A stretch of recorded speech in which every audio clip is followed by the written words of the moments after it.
সব জমি বিক্রি করেও ৪৫ লাখ টাকার বেশি হলো না।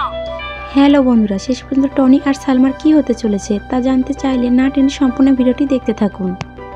আসসালামু আলাইকুম বন্ধুরা, আপনারা সবাই কেমন আছেন? আশা করি অনেক ভালো আছেন। তো আমার সকল নাটকপ্রেমী বন্ধুরা, আপনারা অনেক আগ্রহ নিয়ে বসে আছেন যে সৎমা পার্ট 2 কখন বা কবে আসবে। তো বন্ধুরা, ইতিমধ্যে সৎমা পার্ট 1 আপলোড করা হয়েছে। সো বন্ধুরা, তার আগে আপনাদের কাছে আমার একটি ছোট্ট অনুরোধ, আপনারা যদি আমার চ্যানেলে নতুন হয়ে থাকেন অবশ্যই আমার চ্যানেলটি সাবস্ক্রাইব করে আমার পাশেই থাকুন। তো বন্ধুরা, সৎমা নাটকটি একটি বেদনাদায়ক কষ্টের নাটক, যার মধ্যে বাস্তবে সৎ মায়ের রূপকে তুলে ধরে। তো বন্ধুরা, আপনারা সৎমা পার্ট 2 দেখার জন্য অনেক আগ্রহ নিয়ে বসে আছেন। সো বন্ধুরা, আপনারা সৎমা পার্ট 2 দেখতে পারবেন টনি আর সালমার মধ্যে এক গভীর ভালোবাসা তৈরি হয়েছে, আর তার সাথে তাদের আর্থিক অবস্থাও অনেক সাফল্য পেয়েছে। তো বন্ধুরা, বর্তমানে এই নাটকটির শ্যুট চলছে, তাই বন্ধুরা আপনারা আমার চ্যানেলে চোখ রাখুন, কেননা আমি আমার চ্যানেলে সবার আগে ভিডিও আপলোড করে থাকি।